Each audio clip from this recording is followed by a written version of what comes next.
Master.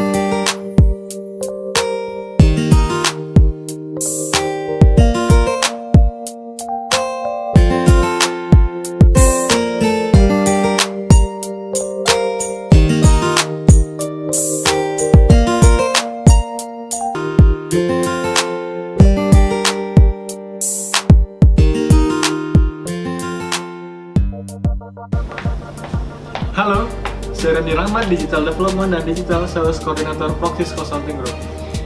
Dalam 10 menit ke depan, video ini akan menjelaskan kepada Anda mengenai IT risk dalam perusahaan oleh Solution Leader, Governance Risk Compliance, and Managing Director Proxys IT, Andrianto Mulyono, MM CLA 9001 CLA 2761. Selamat datang di Talk at Proxys bersama saya Andrianto Mulyono dari Proxys IT yang pada saat ini akan menyampaikan mengenai bagaimana risiko di IT dikelola.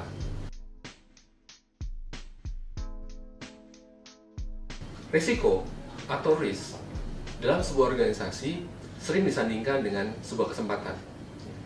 Sehingga risiko dan kesempatan atau risk and opportunity adalah bagaikan seperti mata uang dengan dua sisi yang berbeda. Semua organisasi harus melakukan pengelolaan risiko agar sasaran-sasaran organisasi dapat tercapai.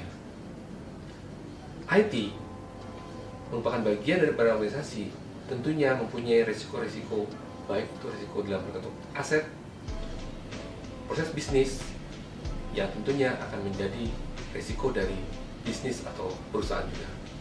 Beberapa framework risiko yang dikenal di dunia IT, contohnya adalah RISC IT, ISO 31000, ISO 27001, dan framework-framework lain yang juga digunakan untuk berbagai jenis kegiatan yang dilakukan oleh IT.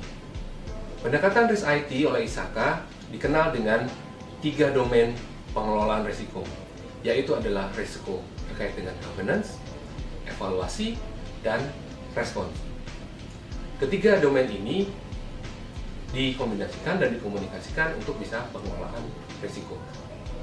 Yang lain yang cukup terkenal adalah framework COSO dengan 8 komponen pengelolaan risiko yang konteksnya adalah terkait dengan hal-hal sifatnya strategik, operasional, pelaporan, dan compliance. Dan pengelolaan risiko ini dikelola berdasarkan level-level di sisi enterprise, divisi atau bagian, atau bahkan sampai ke business unit proses. Dalam ISO 31000 yang juga digunakan framework ini untuk standar-standar implementasi ISO baik oleh sistem manajemen mutu umum maupun sistem manajemen pengelolaan IT, baik itu IT service management maupun IT security, mempunyai prinsip-prinsip dalam pengembangan risiko. Yang pertama adalah prinsip bahwa pengelolaan risiko akan melindungi dan menciptakan nilai-nilai yang akan menjadi sasaran objektif sebuah organisasi atau perusahaan. Kedua, bagian terintegrasi dengan keseluruhan proses dalam organisasi.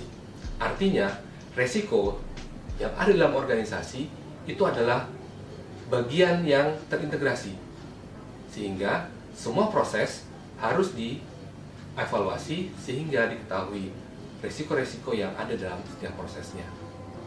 Karenanya, di prinsip yang ketiga tentunya adalah bagaimana risiko-risiko itu diterapkan kepada organisasi, apakah diterima atau tidak. Prinsip yang selanjutnya adalah memperhitungkan ketidakpastian. Dalam setiap bisnis, pengembangan sistem, pengembangan infrastruktur, tentunya ada risiko-risiko yang masuk dalam prosesnya. Ada ketidakpastian dalam setiap proses pengembangan sebuah sistem maupun sebuah proses. Sehingga ketidakpastian juga harus dilakukan evaluasi terhadap risiko-risiko. Organisasi harus menerapkan sebuah sistematis dalam pengelolaan risiko yang terstruktur dan tepat waktu.